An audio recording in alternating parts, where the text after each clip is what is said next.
성탄의 절기입니다. 우리 대강절, 대림절이라는 절기를 지금 4주째 지나고 있습니다. 촛불이 하나, 둘, 셋, 넷 켜지고 이제 대강절, 대림절이 넷째 주 지나면 성탄절하고 연결돼서 흰 초로 인해서 이 땅에 빛으로 오신 예수 그리스도를 기다리는 그러한 심정을 사실은 초로 표현하고 있는 것을 우리가 보게 됩니다. 하나님의 아들이 이 땅을 찾아오시는 아주 귀한 절기죠. 복음서는 예수님의 생애 또 그가 한 여러 가지 사역 말씀들을 잘 기록하고 있습니다. 오늘 마태복음에서는 아브라함과 다윗의 자손 예수 그리스도의 계보라 그렇게 해서 1절에 이야기하고 있어요. 아브라함과 다윗의 자손 예수 그리스도의 계보라 이렇게 증언하고 있어요. 여러분, 이 그리스도라고 하는 말이 메시아라고 말하는 것이고 이 그리스도는 하나의 직분입니다.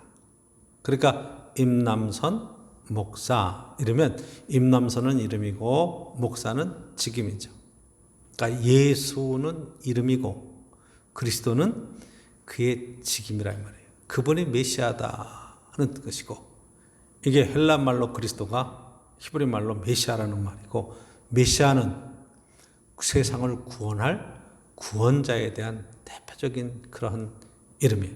유대인들은 이 땅에 다윗의 자손으로 아브라함의 자손으로 메시아가 오셔서 지금 이스라엘을 회복하고 유다의 나라를 회복하고 더 나아 다윗의 왕국을 회복하면서 로마의 박해로부터 구원해내는 그런 큰 기대를 가지고 기다렸다 이 말이에요. 그래서 오늘 본문의 이야기는 마태복음은 바로 이 부분에서 예수 그리스도의 계보, 족보를 쓰고 있는 거예요. 그래서 예수 그리스도의 나심은 이러하다. 이렇게 18절에 얘기하는 예수 그리스도의 나심은 이러하니라. 그렇게 쓰고 있죠. 그렇죠? 예수님의 나심은 예수 나심은 이렇다. 이렇게 쓰는 것이 아니라 예수 뒤에 꼭 그리스도가 붙는다 이 말이에요.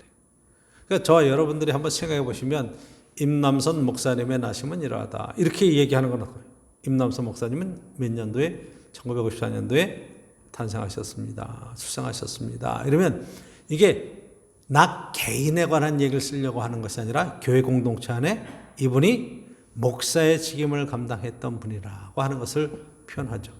그렇죠? 지금 문재인 대통령 이러면 문재인은 자연인 이름이고 대통령은 직임을 얘기하는 거예요. 그 사람이 그 시대에 뭘 했는가 하는 것에 대한 이야기를 하는 것과 똑같다 이 말이에요. 그러니까 예수 그리스도 그러면 우리가 함께 붙여서 그냥 예수 그리스도 그러니까 이렇게 잘 잘 분별을 못하지만 이분은 정확하게 메시아이시다. 이 고백이 그 안에 들어있는 거예요. 굉장히 중요한 호칭이에요.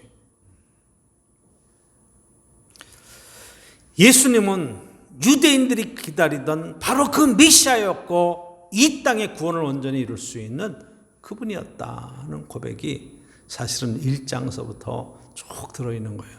그 족보에 의해서 쭉 고백하는 것은 왜 요셉까지 내려오는가? 왜 아브라함, 다윗서부터 시작해서 요셉으로 연결되는가? 바로 이 부분이에요. 다윗의 후손으로 구약 성경에 메시아를 기다리며 다윗의 나라를 회복하실 그분. 다윗의 자손이요. 이스라엘을 회복할 때가 이때입니까? 유대인들이 계속 물어보는 게 바로 그 부분이에요. 그건 메시아로 이 땅에 오셨다. 자, 이 부분 속에 바로 그 신앙과 그 열망을 따라서 예수님이 이 땅에 오셨다. 이렇게 지금 고백하고 있고 바로 다윗의 자손으로 이 땅에 오신 예수님. 그분은 마리아와 요셉의 그러한 가정에 태어났습니다. 그런데 오늘 본문에 18절에 이야기하죠. 마리아가 요셉과 약혼하고 동거하기 전에 성령으로 잉태된 것이 나타났다. 약혼하고 결혼하고 삶을 살아가기 전에 성령께서 그에게 아이가 태어나게 하는 그런 일을 행하셨다는 거죠. 누가복음에 보면 거기에 가브리엘 천사가 나타나서 하는 얘기가 성령의 능력이 너를 덮으리니, 성령께서 너와 함께 하셔서 그 하나님의 영이 너에게 생명을 주신다. 그게 어떻게 처녀가 가능한 일입니까? 난 남자를 알지 못합니다. 그랬더니 하나님의 능력은 불가능한 게 없다 말씀하시죠. 그렇죠? 하나님은 천지를 창조하신 창조주 하나님이세요. 아무것도 없을 때 말씀으로 천지를 창조하신 분이에요. 그렇죠? 빛이 있으라 얘기하시는 그분. 그 하나님께서 지금 마리아의 몸속에 생명의 씨앗을 잉태케 하셔서 지금 이 땅에 하나님의 아들이 마리아를 통해서 태어나는 그런 사건의 이야기가 오늘 본문의 이야기라 이 말이에요. 하나님께서 기적을 통해서 이 땅의 역사에 개입하시는 사건이죠.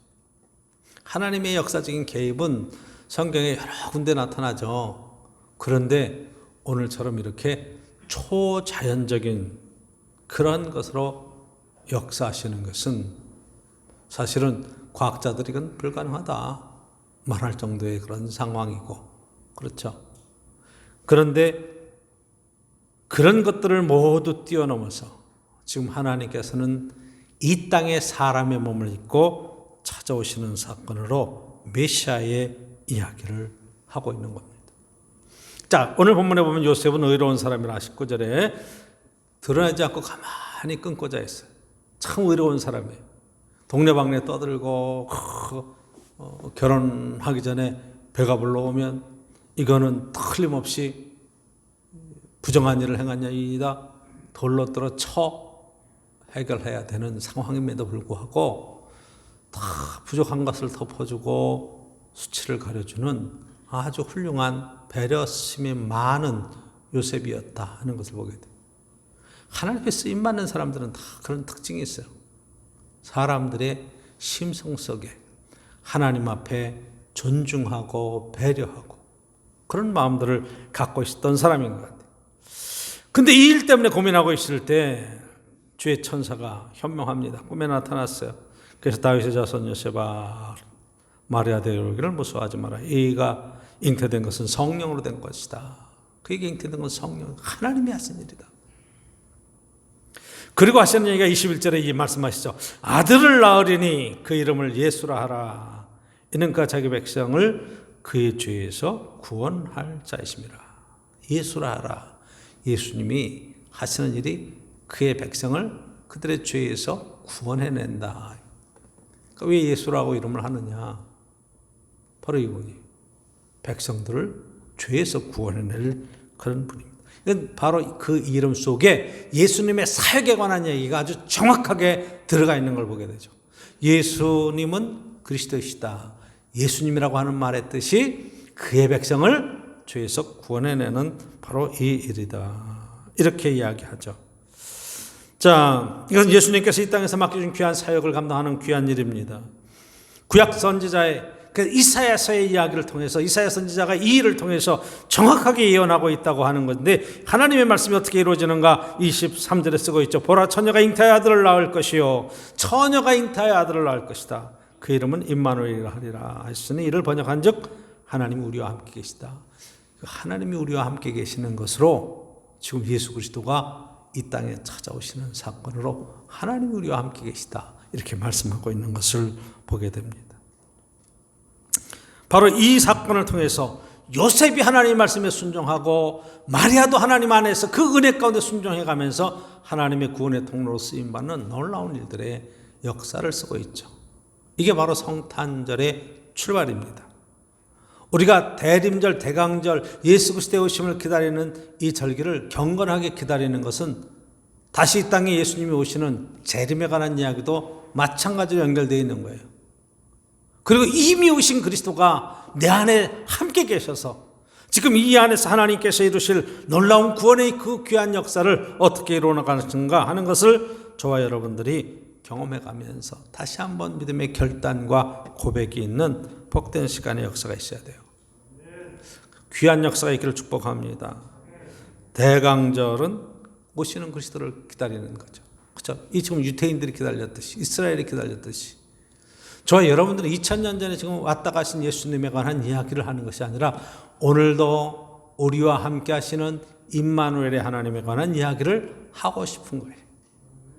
응? 그래서 첫 번째 우리가 굉장히 중요해요. 오늘 본문 속에서 저와 여러분들이 누려야 될 은혜가 있어요. 왜 예수님이 오십니까? 왜 예수님이 오세요? 구약의 예언을 성취하기 위해서도 오시죠. 그렇죠? 하나님께서 처녀의 몸으로 이 땅에 오시는. 근데 더 중요한 것은 오늘 본문 속에서 그 이름을 예수라 하라 하는 것이에요. 예수. 그가 그들의 백성들의 죄에서 그를 구원해낸다. 그들을 구원해낸다.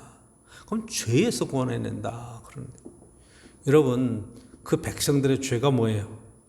여기서 이걸 물어봐야 돼요. 죄가 뭐냐? 로마서에서 보면 이 죄는 불법과 불의라고 얘기하고 있어요. 요한복음에 보면 예수님께서 발장에 오셔서 의에 대해서, 죄에 대해서, 사망에 대해서 증명하시는.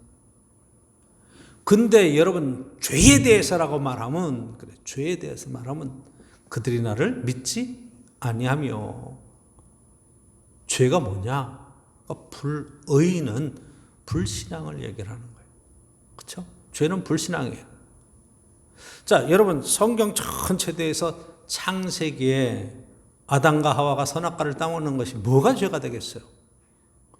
그런데 하나님께서 이것을 먹으면 죽는다고 분명히 말씀하셨는데도 불구하고 사단이 와서 유혹할 때 불신앙을 드러내는 거예요. 하나님, 내가 이것을 먹는 날엔 죽지 않는다. 이것을 먹는 날엔 내 눈이 밝아져서 선악을 하는 일에 하나님과 같이 된다. 그 말을 듣고 하나님의 말씀보다 마귀의 말을 더 따르죠. 그렇죠? 하나님의 말씀에 대한 불신앙을 하는 거예요. 안 믿는 거예요. 그러니까 손을 뻗어서 선악과를 따 먹는 거죠. 마귀가 따서 입에다 넣어준 게 아니에요. 그렇죠? 자기가 한 거예요. 그러니까 불신앙은 결국 뭘 하는 거예요? 불법을 행하게 되고, 불법은 결국 하나님 앞에 죄값을 치르는 것으로, 그 죄의 대가를 치르는 것으로 나타나는 것이 창세기의 인간의 죄에 관한 문제. 원죄가 뭐냐? 그러면 우리는 선악과를 따먹었다 얘기하지만 그 전에 하나님에 대한 불신앙이 문제. 그래서 교회 안 다니는 사람들이 다 죄인이라고 말할 때에 우리가 왜 죄인이냐? 하나님을 안 믿으니까. 로마서에 있는 것처럼 하나님을 알만한 것들이 그 속에 보임에도 불구하고 하나님을 믿지 않을 뿐더러 하나님 앞에 영광을 돌리지도 않냐고 하나님 앞에 불신앙에 관한 행동들을 하고 있으니까 그걸 불신앙, 불법이라고 얘기하는 거죠. 결국 이 불신앙에 살고 있는 사람들이 뭘 어기는 거예요? 하나님의 말씀의 법을 어기는 게 결국 도덕과 윤리와 지금 말하는 사회적인 여러 가지 법과 질서에 관한 얘기를 연결시켜서 할 수 있는 거예요. 먼저 뭐가 있는 거예요? 불의가 있고 그 다음에 이어는 것이 불법이 나타나는 거죠. 그래서 저와 여러분들이 신앙생활 해갈 때 바로 이 부분, 죄에 대해서 우리를 구원하신다고 말씀하실 때 그 죄가 뭐냐? 굉장히 심각한 이야기예요. 저는 요즘 TV 같은 데 이렇게 보면 그 목사라고 하는 그런 이름들을 가지고 사회에 그런 여러 가지 불법을 저지르는 일들 속에 오르락내리락 하는 걸 보면 너무 마음이 아파요. 그 목사이잖아요. 하나님 앞에 그렇게 해서는 안 되는 불법을 저지르는 거예요. 그 출발은 어디서 하냐? 그럼 불신앙, 불의에서 하는 거예요. 근데 불신앙인 사람이 목사라는 게 말이 돼요? 말이 안 되는 거잖아요. 적어도 하나님을 믿는데 하나님 안에서 어떻게 그런 생각을 할 수 있겠느냐 이 말이에요. 그건 근본적으로 하나님 앞에 정말 큰 죄를 짓는 것. 신앙도 아니죠. 그래서 제가 그런 이렇게 뉴스들이 나오는 걸 보면 정말 안타까워요. 가장 기본적인 이것이 하나님 앞에서 우리가 어떤 존재가 되어야 되는가 하는 것에 대한 이야기가 불신앙, 신앙에 관한 이야기인데, 그렇죠? 존재가 바로 세워지지 않는데 그 다음에 하나님의 법? 여러분, 신앙인은 세상의 그 어떤 법보다도 알아서 다 법을 지켜갈 수 있는 정말로 법 없이 살 만한 사람들이 신앙인이에요. 이게 여러분 기본적으로 깔려 있어야 돼요. 할렐루야. 꼭 그렇게 주 안에서 될 수 있기를 간절히 축원합니다. 그렇죠? 하나님께 순종하지 않는 것, 하나님의 법을 어기고 불법을 저지르는 것, 이것에 대한 결과는 여러분 대가를 치르는 거예요. 그렇죠? 여러분, 검사들이 검거를 해서 판사들이 법을 판결을 가지고 죄를 정하잖아요. 그렇죠? 징역 5년 구형하잖아요. 검사가. 그럼 판사가 그 얘기를 듣고 청량을 쫙 해서 변호사 얘기도 듣고, 그래서 뭐 징역 3년에 처합니다. 아니면 징역 2년에 집행유예 4년입니다. 뭐 이렇게 법을 정하잖아요. 그렇죠? 근데 그 사람이 법을 지 마음대로 정할까요? 그렇지 않죠. 그 사람은 법전이라고 하죠. 대한민국에 형법, 법전이 있어요. 헌법이 있고, 거기에 보면 상고를 할 때는 상법이 있고, 민간인들 사는 민법이 있고, 소송하면 소송법이 있고, 다 이 형법에 있어요. 거기에 의해서 법을 정하는데, 그 상황을 정말로 냉정하게 판단해서 자기의 개인적인 감정을 집어넣는 것이 아니라 정말로 그 죄에 대한 마땅한 대가를 사회에서 이렇게 치러야 된다. 그래서 판결을 하는 거예요. 그 판사에 관한 재량이라고 잠깐 생각하면 여러분 법 이해가 잘못된 거예요.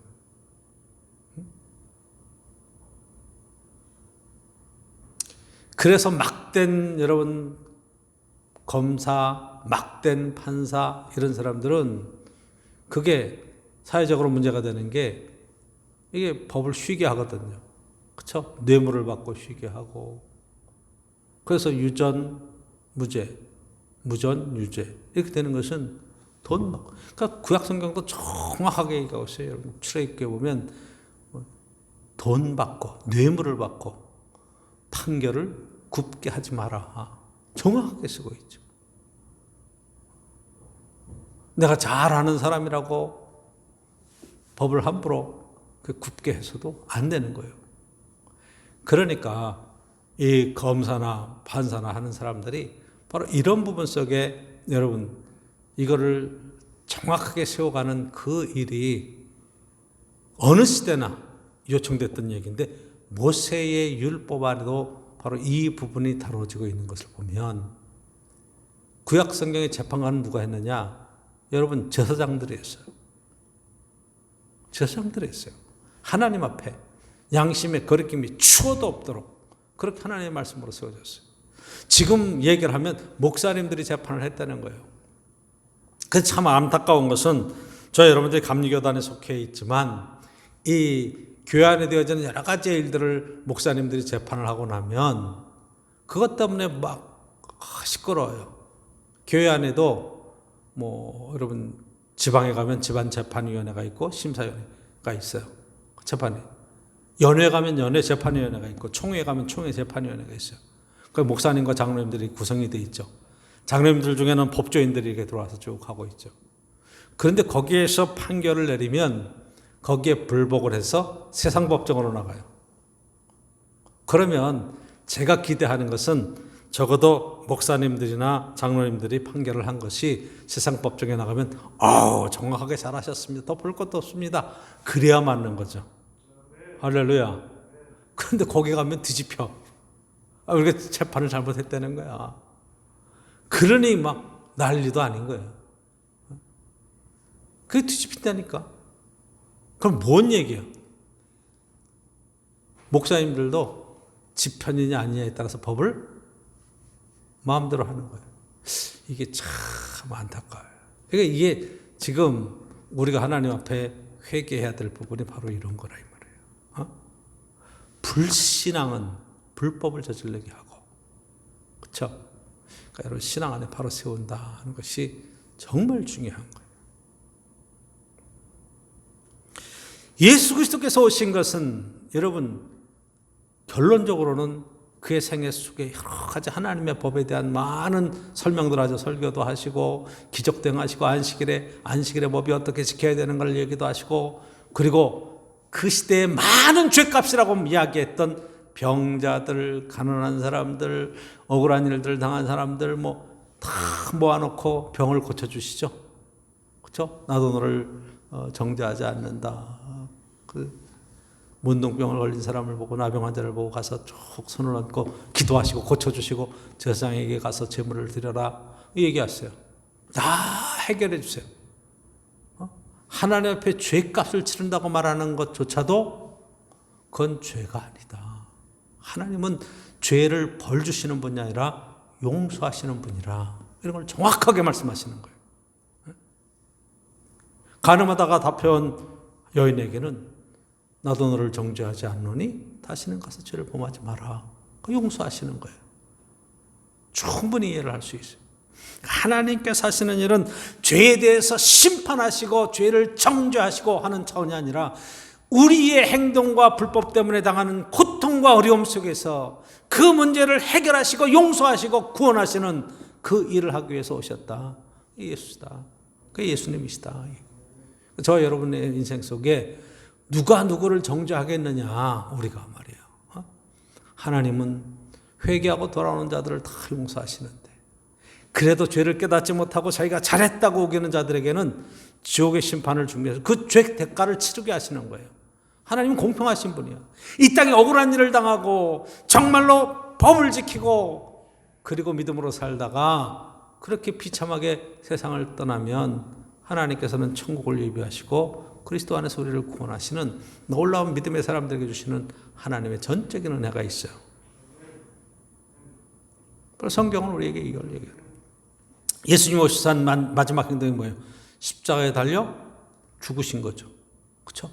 죄 없으신 분이, 하나님의 아들이, 하나님이 십자가에 죽으셨다는 것은 바로 그 죄에 대한 대가를 최고의 형벌인 사형, 그 사형도 아주 잔인한 방법으로 죽는 십자가라고 하는 것에서 달려 돌아가시면서 죄값을 치르셨어요. 그런데 예수님의 죄를 찾아보니까 죄가 하나도 없어. 여러분, 죄가 하나도 없는데 당하는 일들이 세상에 얼마나 많아요.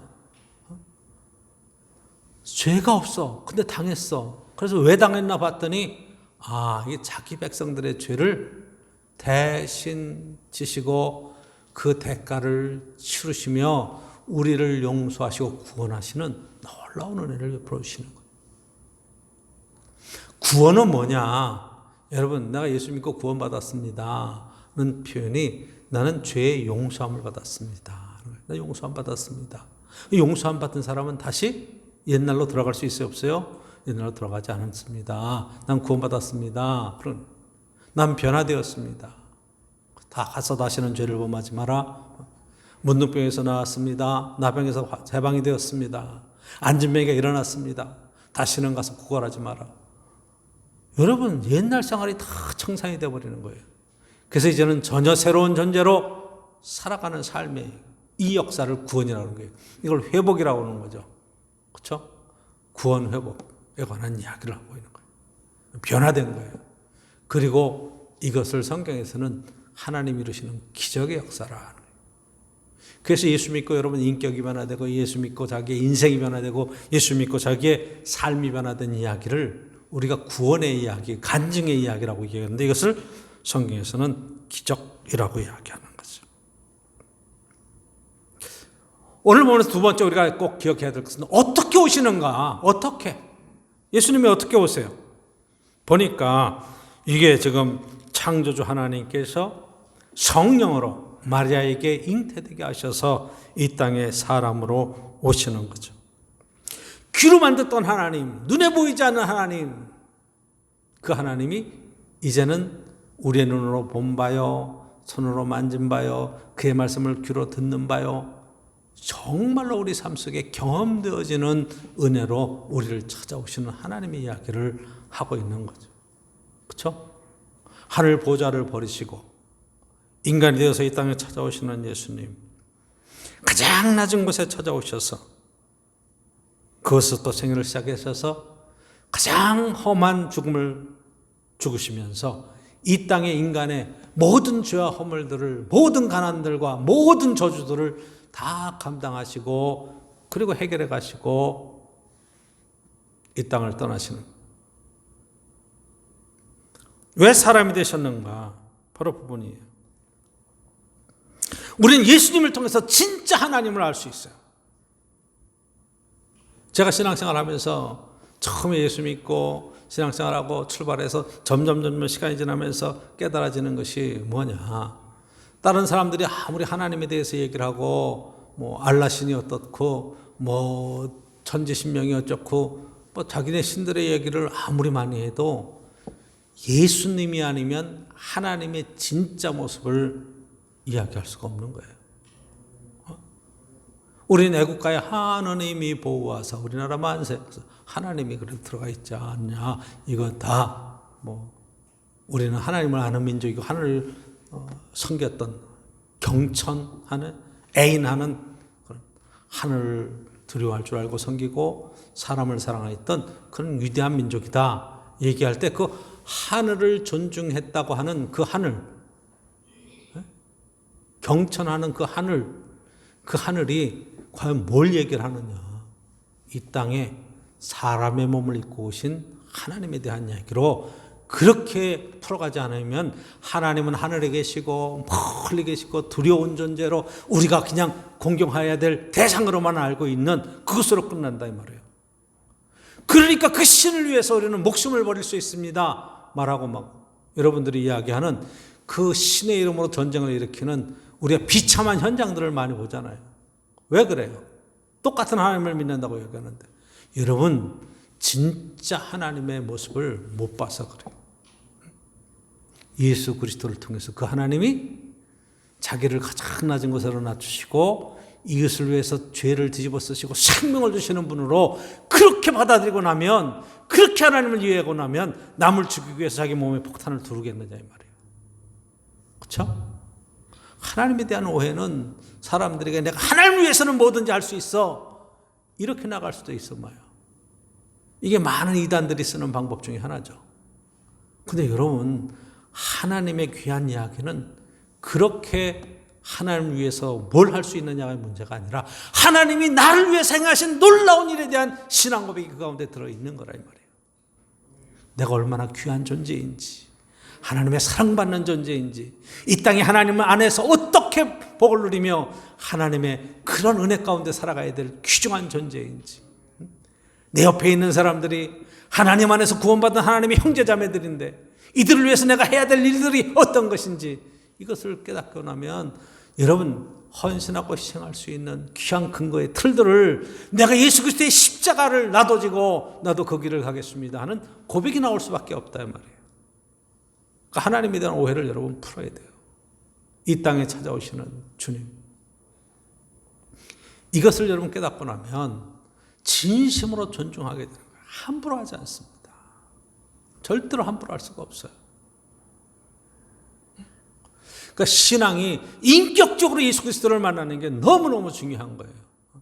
성령의 능력으로 마음이 뜨겁고 막 무슨 방언도 하고 능력도 경험하고 다 좋지만 그거보다 더 중요한 것이 인격적으로 만나고 나면 하나님의 그 생육신에 대한 낮아지심, 이 땅에 가장 비참한 말구에 오시는 주님, 그렇죠?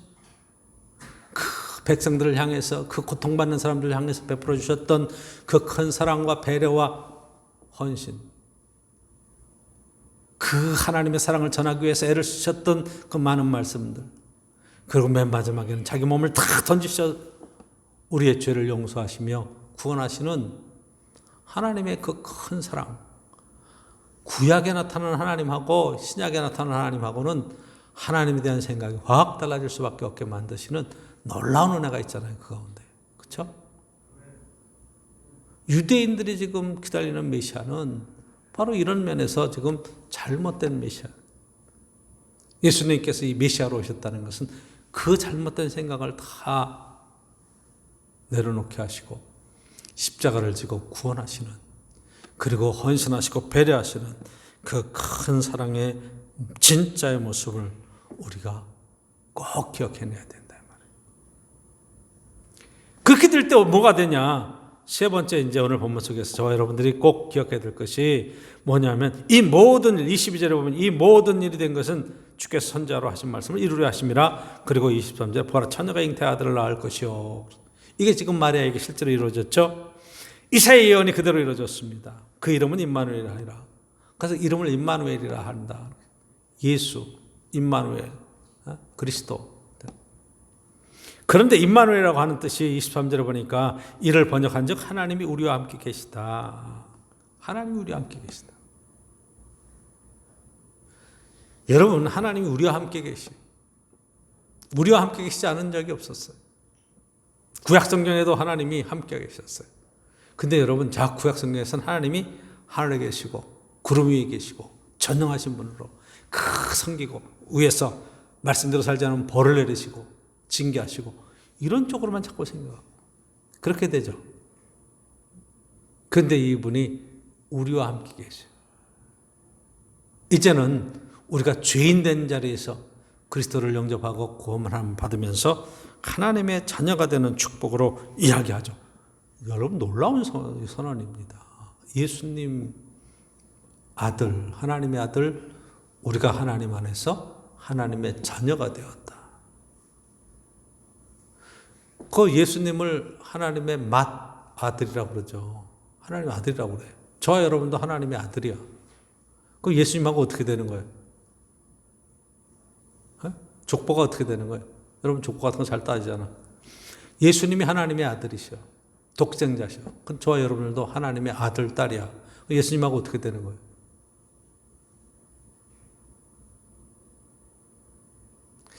갑자기 말을 못하네. 여러분, 이게 굉장히 중요한 이야기예요. 세상적으로는 여러분, 우리가 육체적인 관계를 가지고는 다 이런 게 있죠. 뭐 부모님과 아들과 딸과 뭐 사촌과 뭐 해서 다 나이 많은 사람 연장자. 근데 영적으로 보면 그게 없어져요, 다. 영이 영을 낳는 건 아니잖아. 육이 육을 낳는 거지. 그쵸? 영은 하나님과 1대1의 관계에 있어요. 여러분, 천국에 가서 쫙 보면 거기에서 우리가 오해하는 게 그래요. 예수님이 정확하게 얘기하잖아.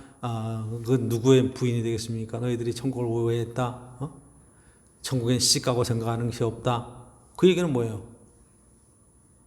여러분, 우리가 표현은 그렇게 해. 내가 천국에 갔을 때 내 아들, 딸들이 구원 얻지 못하고 그렇게 사는 걸 보면 그 마음 아파서 그 고통 가운데 하나님, 우리의 자녀를 구원해 주세요. 저들도 믿고 천국에 오라고 해 주세요.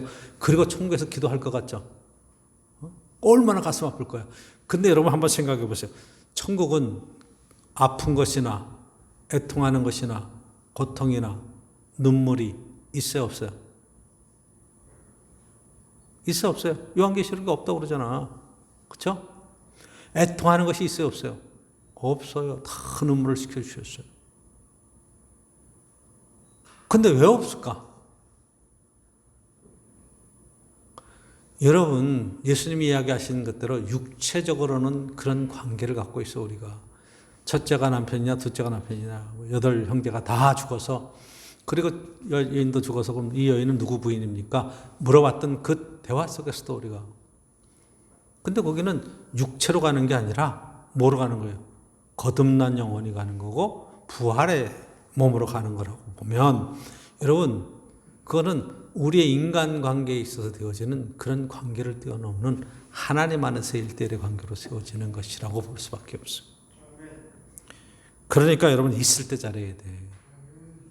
최선을 다해야 돼. 하나님에서 위로를 얻는 것은 그 부분이에요. 하나님의 교회에게 모든 걸 맡기고 기쁨과 감사로 하나님의 찬양을 드리는 천국의 그런 귀한 모습 속에서 모든 눈의 눈물을 닦아주시는 하나님의 그 큰 사랑이 그 가운데 있어요. 왜? 하나님이 우리와 함께 계시니까. 임마누엘이니까. 이게 오늘 시대로 보면 성령께서 우리 가운데 거셔서 우리의 몸을 성전 삼고 내 안에 지금 하나님이 함께 계시는 거예요. 할렐루야. 마태복음 28장에도 볼지어다 내가 세상 끝날까지 너희와 항상 함께 있으리라. 그렇죠? 그게 사도행전에 이제 성령이 강림하면서 제자들과 함께 하셔서 세계 복음화의 굉장히 귀한 도구로 하나님 안에서 예수 그리스도를 누구라 증거하고 그리스도라 증거하면서 끝까지 복음을 위해서 목숨 걸고 헌신해 갔던 사도들의 이야기가 사도행전에 나오잖아요. 그렇죠? 하나님이 나와 함께 계시면 어떤 일이 생기는 거예요? 하나님의 거룩한 열정을 품게 되는 것이고, 그렇죠? 복음에 대한 열정, 예수 그리스도에 대한 바른 신앙 고백, 이런 것들이 지금 우리 속에서 역사하기 시작한다. 오늘도 하나님 우리와 함께 계십니다. 꼭 믿으시기를 축복합니다. 나와 함께 계십니다. 내 안에 함께 계십니다. 그럼 내 안에 정말로 하나님의 성령을 따라서 주의 말씀에 귀를 기울이고 주님과 함께 교제하면서 사는 삶의 시간들이 얼마나 귀한지 몰라요. 근데 주님께서 말씀하실 때 우리가 아멘 순종하면서 사는 삶이 중요한 거예요. 그래서 우리가 오해하는 것은 자꾸 이방신처럼 하나님을 섬기려고 그래요. 내가 정성을 들이고 내가 열심을 내고 하나님을 잘 공경하면 하나님께서 내게 복을 주실 거야. 그런 생각을 갖고 있는 거예요. 근데 여러분 여기서 한 걸음 더 나가야 된다 이 말이에요. 내가 오늘도 하나님의 말씀을 듣고 주님의 심정을 가지고 그렇죠? 주님의 마음을 품고 정말로 주의 뜻을 따라서 이 세상을 바라보게 되면 전혀 다른 각도에서 세상이 보이고 전혀 다른 모습으로 세상을 향해서 나갈 수 있어요. 편견을 내려놓을 수 있어요. 속 끓이지 않기를 원합니다. 정말로 믿음으로 한번 세상을 한번 바라보시고 살아보시고 우리의 눈에 푸른 안경을 쓰면 세상이 푸르게 보이는 거고 빨간 안경을 쓰면 세상이 빨갛게 보이는 거예요. 그런 거예요. 이것을 걷어내십시오. 하나님의 성령의 은혜로 우리의 생각과 우리의 사고와 우리의 마음에 모든 것들을 사로잡고 나면 어떤 심정으로 보이느냐? 주님의 마음으로, 주님의 심정으로, 주님의 시각으로 세상을 보고 나면 여러분 전혀 다른 세상이 보일 겁니다. 나무와 풀들이 주를 찬양하고 바람과 구름이 하나님의 선하신 뜻을 드러내고 하나님의 행하시는 놀라운 일들 속에 온전한 신앙 고백을 할 수밖에 없습니다. 우리의 신앙 고백은 바로 이거예요. 오늘도 하나님이 나와 함께 계시다. 할렐루야. 오늘도 주님 기다려서 새로 맞이하는 것이 아니라 내 안에 계신 주님을 다시 한번 새롭게 기억하고 새롭게 주님의 말씀에 귀를 기울이고 주님 앞에 순종하는 신앙의 삶을 살아갈 것인가. 여러분 창세기의 에덴 동산에는 하나님이 함께 계심에도 그들은 마귀의 음성을 들었어요. 오늘도 마찬가지. 저와 여러분들이 주님 모시고 있지만 아직도 우리가 육체 가운데 살고 있고 영적인 싸움을 싸우고 있기 때문에 자꾸 내 마음대로 하고 싶은 생각들, 내 생각대로, 내 마음대로, 내가 여태까지 경험했던 모든 것들 체험대로 살려고 하는 내 안에 또 다른 내가 있어요. 사도 바울은 이것은 내 안에 죄로 끌고 가는 나를 이야기하고 있죠. 그렇죠? 세상의 가치 기준이 나를 사로잡아서 나를 죄 가운데 끌고 가는 사단의 음성이 들려오기도 합니다. 그때 아니야! 나는 하나님 앞에 순종해야 될 하나님의 거룩한 딸이야. 하나님의 아들이야. 말할 수 있는 저와 여러분이 될 수 있기를 주의 이름으로 간절히 축복합니다. 그분은 나의 주님이십니다. 그분이 나와 함께 계시는 거예요. 가장 낮은 곳에 주님이 찾아오셨어요. 그렇죠? 베들레헴 말구 위에. 오늘도 주님 어디 계세요? 내 안에 계세요. 내 안에 뭐가 있어요? 말구유와 같은 밥통이 있어요. 위가 있어요. 거기에 온갖 것들이 들어와요. 그 주님 거기에서 지금 우리와 함께 하시며 말씀하고 계세요. 내 심장 가운데 계세요. 하나님이 말씀하실 때 그 말씀에 귀를 기울이는 게 중요하죠. 내 생각을 주님의 생각에 순종하는 것이 우리의 신앙생활 속에 너무 필요해요. 성도들의 삶을 보면 이게 잘 안 되면 조금만 일해도 감정적으로 자기를 컨트롤하지 못하고 너무 안타깝죠. 믿음 안에서 여러분 승리해 갈 수 있기를 축복합니다. 오늘도 탐욕과 온갖 분노와 이런 것들이 가득 찬 것들을 내려놓으시고, 그렇죠? 원망과 불평으로 인해서 죄 짓는 모든 것들을 조용히 내려놓으시고 오직 예수님께 귀를 기울이시고 믿음으로 승리해 가시는 복된 날이 주 안에 있기를 간절히 축복합니다.